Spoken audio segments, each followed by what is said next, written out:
Hello and welcome to my presentation about human rights from the Buddhist perspective. Today I will discuss the ways that the Buddhist teachings support and promote human rights. I will also delve into a few of the reservations that Buddhists hold regarding the Universal Declaration of Human Rights. But first, let's take a quick history lesson. Buddhism is an ancient religion which originated in India between the 6th and 4th centuries BCE. The religion has crossed geographical and ideological borders and spread in time throughout the whole length and breadth of Asia, and more recently become global. Its universal and profound doctrines encompass a spiritual discourse and a deep sense for the total nature of things. The religion is recognized by two major branches, which are often divided geographically. However, for this presentation, my discussion will be broad enough to encompass both, as the key concepts and main teachings of the Buddha are shared by both major traditions. The goal of a Buddhist is to perfect oneself so that eventually one achieves total liberation from the cycle of birth, death, and rebirth known as the samsara. A special characteristic of Buddhism is that it is a non-theistic religion. That is, it does not recognize a god or supreme being who created the world or dictates morality. On the contrary, the religion recognizes the way things are naturally as an ethical guide.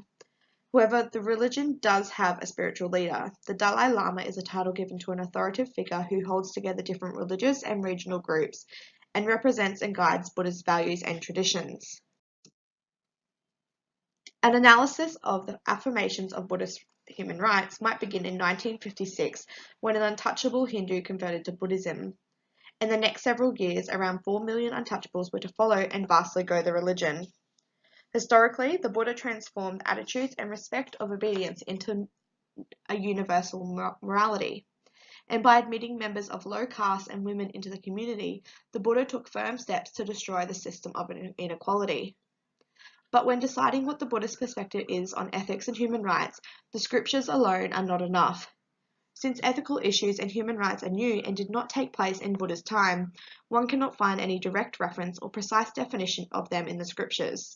Even the words rights is a foreign concept when translated into Buddhist language. Although this does not mean that Buddhists do not support human rights. In fact, His Holiness the 14th Dalai Lama and others have been strong supporters of human rights. It also does not mean that the Buddhist lexicon lacks concepts that can be used to explain the notion. The Buddhist perspective may help to define human rights, as the Buddhists have already had a culturally constructed concept of human rights from the beginning. For hundreds of years, Buddhists have directed their attention towards liberation from suffering, which is also the goal of human rights theories. The historical Buddha directly challenged many of the existing inequalities in his day, notably dismissing the idea that a person's worth was corresponded with their birth, and arguing that the class system was merely a social convention. Scholars have commented at length on the radical nature of the Buddha's teachings. The Buddhist teachings of basic equality can serve as a foundation for morality. Thus, the Buddhist ideas of equality should lead to an understanding of rights. To understand this further, we must examine the relevant concepts of moral responsibility, free will, and karma. The perspective that all beings share a capacity for moral actions and the possibility for shared suffering or happiness relates to the principle of no self, which identifies all individuals equal in the most profound sense. We are all capable of these effects because our conditions are fluid. Things are always changing from being one thing to another. For example, a table has not always been a table. It used to be a tree, and before that it was something else, such as carbon molecules in the air. In one life, we may be the carbon molecules, and in another the table. Therefore, we must give compassion to all sentient beings, as we cannot self-discriminate in this life or another. Naturally, one would not act to harm oneself. Thus, the practice of compassion would imply that one would not do the same harm to any other being.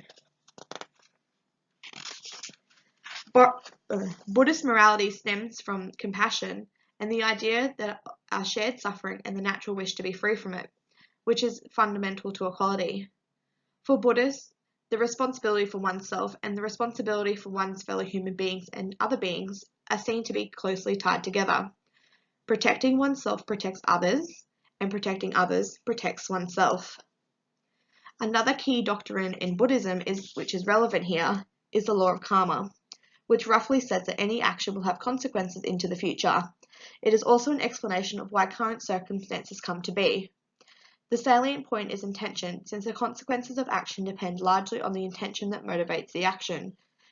Thus, if an action is accidental, the karmic consequences are minimal. The Buddhist theory of karma not only substitutes ethics for ritual, but made intention a method of judging ethical value.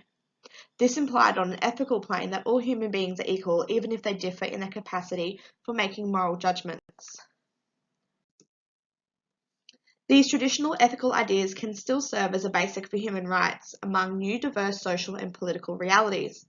Buddhism mirrors the modern concept of human rights, which elevates the individual human, with the aim of freedom and happiness. For Buddhists, the mental consciousness of each human being is not communal. It is the sole responsibility of and the immediate goal of the individual.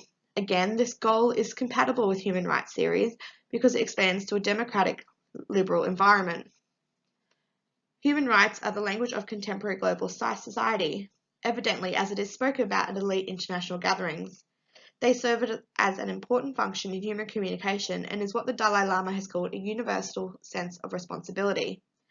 On that note, I would like to relate the Buddhist teachings to the Universal Declaration of Human Rights, which is said to be commonly accepted.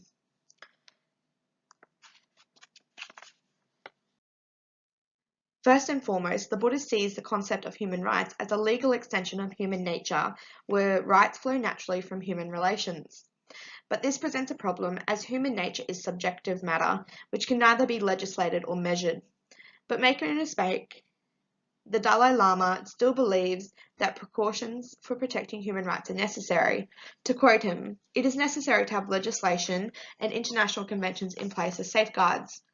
His reservations, though, lie in the concept that the human capacity for empathy is sufficient for the kind of moral behaviour that is consistent with the function of human rights. Buddhists might argue that in societies that are concerned with the process of spiritual liberation, there will be naturally fewer injustices and less need for social justice efforts, because it's understood that where human beings work to eliminate suffering, problems will be addressed on a systematic level, resulting in social transformation that will benefit all living beings. Thus, there should be no legislation for rights. We must acknowledge that the Declaration exists within a certain context, and that the debate is whether those rights described in the UDHR apply to all people in all places. We can see the influence of Christian theories in several respects, especially in the language. For example, the belief derived from Judaism of a universal moral law rooted in the righteousness of God. The belief that God created human beings who are worthy of dignity and respect, and the notion of God-given rights. These theories fall flat in a system that assumes no source of creation. The notion of inherent dignity is similarly problematic, as Buddhists admit nothing is inherent. The dominant concept of universal rights was challenged by certain Asian governments and intellectuals who insisted that the traditional Asian theories of human rights and values, such as social harmony, economic growth, and respect for family, authority, and social duties, were undermined in the convention. In other words, it need not apply to Asia. The Dalai Lama responded to this, saying, "I do not see any contradiction between the need for economic growth and the need for respect of human rights.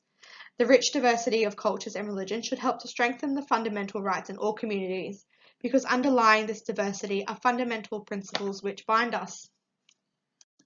The Dalai Lama also acknowledges that diversity and traditions can never justify the violations of human rights, and that the universal principles of equality of all human beings must take precedence. Even if some aspects of the legislated human rights are not compatible with Buddhism, this does not mean that Buddhists are without human rights. The Dalai Lama believes that our regard for one another's feelings is more effective and important than conventional human rights legislation. Ancient cultures and religions may not possess the vocabulary to express the concept of human rights, but it is important to distinguish between having and using a concept, as we can still act upon a concept without clearly defining it. While the notion of a right does not find ready correspondence in Buddhist writing, nevertheless the two are compatible. Instead of looking for rights within Buddhism, it is more effective to look for moral guidelines that naturally lead to happiness, well-being, and ultimate liberation. And in following these guidelines, individuals become interconnected with countless other individuals whose happiness and well-being are equally important. As individuals follow Buddhist radical conception of karma, their actions work to undermine inequality, the class system, and ruling powers. Human rights for Buddhists are not only legal matters for deliberation and understanding, but they also must be complemented by and based on something deeper and written in the very feelings of all sentient beings. The coexistence of nature of rights and feelings constitutes the saving truth of human existence and adheres to the ideology that every human being does not want suffering but does desire happiness.